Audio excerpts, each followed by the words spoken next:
Selamat siang. Kami di sini Kenalan kita dulu. Iya, kenalan kita dulu. Kami di sini ada 4 masa Athena. Siapa aja absen? Lu dulu dong. Oh, gua Gazia Ilmi, biasa dipanggil Gia, Athena 045. Gue Fitria Nurrahim, bisa dipanggil Fitria, Athena 026. Gue Rafael Warnegi Semolang, bisa dipanggil Rafa, NIM 004. Gue Adelov Angger Akbar, bisa dipanggil Angger. Timku 042. Athena 042. Mana? Oke. Emang didengerin terus? Iya, Mungkin kan ada fotonya. Kalau ditanya nanti kasih. Awan-awan. Emang ada yang dengerin? Kadang random sih. Jadi kayak Iya. ya randomly kayak skip gitu. Beneran ya aja. Oke. Nama lengkapku Ahmad Sakif Farhan Inam, dipanggil Farhan. NIM 136222020. Terus jabatan sebagai Ketua Bidang Dirgantaraan KMPN. Oke, langsung pertanyaan bebas ya berarti ya. Betul. Langsung pertanyaan bebas. Boleh kasih tahu nggak dirgantaraan KMPN itu ngapain? Soalnya kan kayak namanya kayak umum gitu dirgantaraan. Itu ngapain aja? Dirgantaraan itu basically tugasnya mengembangkan wawasan dan minatnya anak KMPN di bidang dirgantaraan. Kalau misal nih bandingannya sama internal kan mungkin minatnya ke bidang-bidang yang olahraga dan lain-lain di RMB, terus kayak mungkin yang ke akademiknya. Tapi kalau di dirgantaraan itu fokus yang ke insight di dirgantaraannya, baik dari segi karir ataupun dari mungkin kemampuan-kemampuannya. Nah kan kayak dari divisi-divisinya kan ada DKK yang kajian, itu kan tentang isu dan lain-lain. Terus ya keprofesian tugasnya mempersiapkan karir gitu. Terus yang Karkom ya buat lomba. Jadi emang tiga-tiganya itu yang fokusnya udah dirgantaraan banget insight-nya.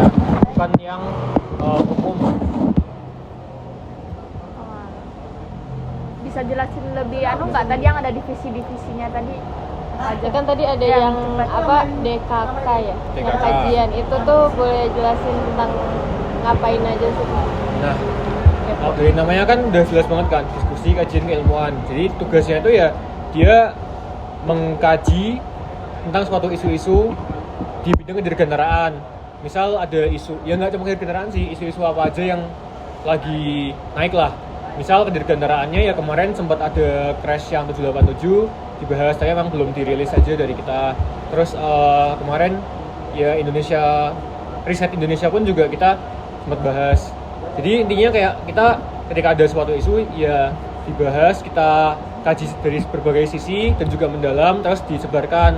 Tujuannya biar apa? Biar masa-masa KMPN utamanya dan masa-masa luar juga mengetahui isu tersebut secara lebih dalam kayak gitu. Kan kadang-kadang kan cuma taunya cuma ya kelihatan aja kan. Padahal kan bawah-bawahnya tuh ada iceberg yang mungkin nggak tahu. Mungkin kalau kalian baca konten yang terakhir, mungkin yang riset Indonesia kan bahasanya kan sampai dalam-dalam itu kan ada beberapa layer yang membuat ada protesnya seperti itu. Mau nanya, sebenarnya nyambung sama yang tadi kan mengkaji gitu kan tentang bukan hanya tentang kedirgantaraan tapi isu Indonesia juga dan yang lain juga. Itu tuh berarti kayak collab sama kesenatoran kah atau gimana? Kalau sekarang tergantung isunya sih. Kalau kesenatoran kan fokusnya tuh isu-isu kampus yang pertama, yang kedua baru juga yang ada isu tentang mungkin umum politik Indonesia dan lain-lain. Ketika itu kita akan beririsan, itu juga bisa barengan. Tapi kalau isu yang fokus di dirgantaraan itu kita gerak sendiri, atau mungkin geraknya malah kalau sama himpunan lain atau sama KMITB. Contohnya sekarang lagi nyiapin kajian tentang material pesawat, itu bareng sama IMMG sama MTI. Terus kalau yang sama KMITB ya biasanya kayak terakhir kemarin itu disuruh ngisi OSKM, suruh ngisi Dikpus. Terus kemarin KMITB juga bikin dokumen rekomendasi kebijakan dan lain-lain, kita ikut di sana. Dokumennya itu diserahkan ke Pak Menteri, Pak Brian, Menteri apa? Menteri itulah. Terus tadi kan pun interview yang staff Karkom juga. Tapi dia lombanya nggak lomba dirgantara khusus dirgantara, dia lombanya emang bebas. Itu bebas nyari lomba apa aja yang penting katanya menarik gitu hadiahnya. Ya, itu Ya. Jadi dirgantara itu sebenarnya nggak dirgantara doang gitu ya? Apalagi kalau Karkom ya, kan lomba yang berhubungan dengan dirgantaraan tuh nggak banyak. Iya. Makanya ya udah. Toh akhirnya tujuan akhirnya adalah meningkatkan skillnya KMPN juga gitu. Jadi selama memang itu lombanya memang jelas bisa didukung ya kenapa tidak gitu sih. Toh pada akhirnya skill-skill ini yang nanti akan kepake di kedepannya, entah dalam karir kalian atau mungkin dalam kehidupan sehari-hari juga akan kepake. Kalau ke dirgantara kursi ini juga nggak sih yang kayak light speed gitu? Oh enggak, itu internal. Oh itu internal. Di RMB Oh. RMB ya? Oh enggak apa malah. kayaknya. Kemarin aku Bukan Ini saya RMB sih. itu apa rekreasi? rekreasi minat bakat. Oh. Harusnya di situ sih. Kemarin aku ada wawancara sama staff buatnya, iya aku masuk RMP. Iya, kemarin aku wawancara ketuanya. Sama mau nanya gimana kan misalnya kayak angkatan terbaru KMPN itu tuh kan masuk KMPN mungkin belum tahu tentang isu dirgantara atau apa. Terus itu tuh bagaimana caranya bidang kakak tuh kayak mencerdaskan mereka gitu. Ada Ditunggu aja. Aduh, Oke. ditunggu aja. Kecerdasan ya tunggu aja lah. Ada ya program-program kita yang pasti akan merangkul semuanya. Yang semuanya punya kesempatan yang sama untuk mengikuti program itu. Oke. Hal menarik nih yang bikin kita pengen ke sana gitu. Pengen apa ya? Pengen masuk dirgantaraan. Iya. Aku selama ini nggak akan maksa atau ngajakin orang-orang masuk dirgantaraan. Kenapa? Karena aku ngerasa KMPN tuh tempatnya kalian eksplorasi gitu. Jadi kalau kalian emang minat suatu tempat, ya udah masuk ke tempat itu aja. Jangan maksa ke masuk ke suatu bidang hanya karena karena dipengaruhi atau apapun gitu. Jadi coba kalian cari sendiri kenapa kalian harus masuk dirgantaraannya gitu. Atau sama dengan bidang-bidang lain, kenapa aku layak untuk masuk ini. Kalau hal-hal yang kayak pengalaman menarik pas di dirgantaraan, ada nggak yang menarik gitu kayak seru di dirgantara? Jujur aku malah ngerasain serunya tuh waktu aku belum jabat. Karena aku tuh yang ngerasain manfaatnya tuh loh dari bidang dirgantaraan ini. Mulai dari yang aku jadi pengisi wakilin KMPN buat ngisi kajian dan lain-lain. Itu kan kayak aku jadi dapat ilmu gimana cara ngomong, gimana cara menyusun materi dan lain-lain gitu. Terus aku juga ikut konfis, jadi dapat tahu perusahaan-perusahaan itu seperti apa, mereka kerjanya, lingkungannya seperti apa dan lain-lain. Jadi aku malah ngerasain manfaatnya tuh dulu. Nah, kenapa aku mau menjabat? Karena ya itu, aku ngerasain manfaatnya dari generasi terdahulu. Itu.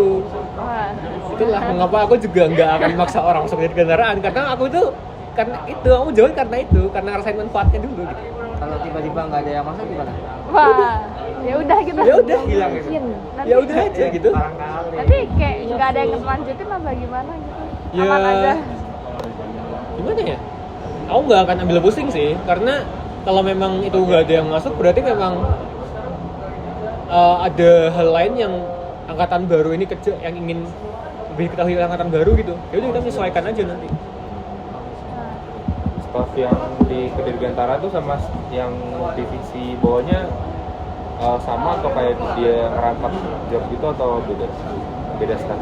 Kalau nge-staff itu kan per divisi. Iya. Aku tuh ketua bidang terus membawahi 3 divisi. Nge-staffnya di divisi-divisi itu. Oh, jadi nggak ada staff khusus? Staff gitu? khusus nggak. Aku langsung ke Kadif. Oh. Ya aku dulu nge-staffnya di DKK. Naiknya. Cuma ya karena Konfis kan untuk terbuka untuk seluruh KMPN kan, jadi ya kebetulan dapat terus jadi ya. Oh, company visit di Dirgantara gitu. Ya di keprofesian yang bikin terus terbuka untuk semuanya. Soalnya bisa daftar ikut. Buat- Cepetan. Oh, Cepet-cepetan. iya. Aku cepet terus waktu itu, makanya dapat terus. Cepet-cepetan. Udah berapa menit? Sabar nggak sih? Masih apa? 3 menit lagi. Terus kalau kebalikannya deh ya, tantangan gitu atau hal susahnya gitu Iya. pas di Iya, pas jadi bidang ketua Pas jadi kabit. Iya. Kayak proker-prokerku ini nggak bisa jalan sendiri, dalam artian butuh apa ya, bidang lain yang ikut, harus ada bidang lain yang membantu. Contoh misal aku mau konfis kan nggak cuma kita mau konfis kita doang yang kerja, tapi dipengaruhi oleh si perusahaannya juga. Maka kalau kita udah bagus-bagus dari perusahaannya mungkin kayak nge-ghosting atau ngantungin, nah itu kerasa juga di situ. Nah itu yang aku ngerasain mulai awal jabat bulan Mei kemarin, sempat ke-fail beberapa kali, baru deal 1 sekarang bagusnya. Terus ya kalau mungkin kajian udah bikin konten ternyata bidang yang ngedesain kurang responsif gitu kan juga ya susah juga. Jadi karena kedirgantaraan nggak bisa jalan sendiri, aku hanya bisa mengendalikan ya di lingkupku aja, dan seringkali masalahnya dari luar lingkupku yang nggak bisa aku kendaliin.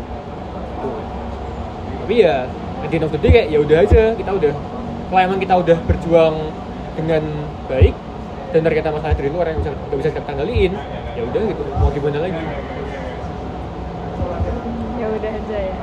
Ya bukan ya udah aja dalam artian putus asa atau gimana, tapi kayak ya gimana mau ngubahnya lagi, ya udah kita riset, coba cari alternatif lain gitu. Mau nanya, kan berarti kakak dari staff BKK dulu ya, baru ke kabin. Sebelum Magang staff kabin. magangnya di kakak juga. Oh, terus ini nih mau nanya, kalau sebelum magang atau pas magang gitu, ada gak kepikiran masuk bidang lain atau divisi lain? Nah, kayak yang aku bilang tadi, aku tuh punya tujuan waktu itu pengen emang nambahin skill nulis sama kayak pengen belajar tentang isu-isu dirgantaraan. Jadi ya, aku pengennya ke situ aja gitu, nggak ke yang lain. Atau mungkin kalau geser-geser ya, mungkin ke prof akhirnya. Karena ya itu tadi, aku pengen memanfaatkan KMPN dalam tanda kutip untuk meningkatkan skill kedirgantaraanku. Jadi ya kalau kalian emang pengen punya motivasi yang sama atau motivasi yang cocok dengan kedirgantaraan, silahkan masuk. Tapi kalau kalian memang punya hal lain yang ingin dikembangkan, ya udah cari yang lain aja nggak apa-apa. Contoh di Jahimku tuh namanya Fatir. Dia tuh, aku kedirgantaraan, posisiku waktu itu udah di DKK lah. Jadi aku nggak maksa dia masuk DKK, tapi aku nanya dulu, kamu minatnya apa? Dia katanya pengen awal-awal tuh pengen punya kontak sama alumni, relasi dan lain-lain. Ya udah masuklah ke Hubla. Akhirnya dia ke senatoran karena emang pengen ke daerah-daerah situ gitu lah. Jadi ya aku nggak maksa dia masuk walaupun dia ada Jahimku. Tapi ya silahkan cari jalannya sendiri. Kalau tadi yang top profession itu yang kayak itu masih nge-track sampai alumni yang lama-lama banget gitu, yang kayak alumni 9 bulan. Kalau tracker itu malah tugasnya si eksternal, ekstra kampus. Jadi memang kalau keprofesian itu kayak gimana ya jelasnya ya, susah. Tapi yang jelas kalau ke prof tuh beneran, aku pengen dijelasin dulu, ke prof tuh yang beneran kita profesional, secara profesional aja hubungannya dengan mungkin pihak luar dan lain-lain. Sedangkan kalau yang eksternal itu yang sama alumni dan lain-lain. Jadi biasanya kalaupun kita butuh tracker, mereka yang punya, kita yang kontak mereka. Ada ini nggak nih? Gitu. Kayak sekarang kan lagi mau coba konfis ke bandara, ke Suta atau Kertajati gitu kan.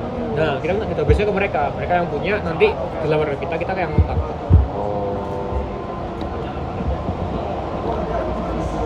Konfis tuh seberapa sering? Berapa bulan sekali apa gimana gitu?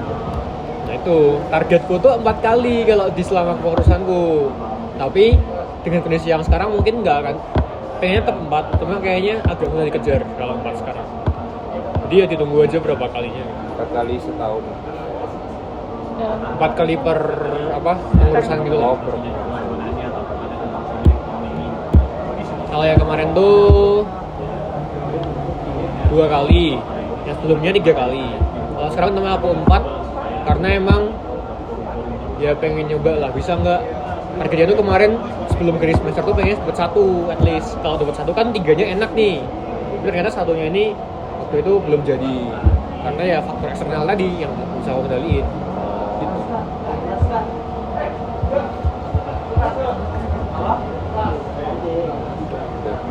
mau tanya lagi?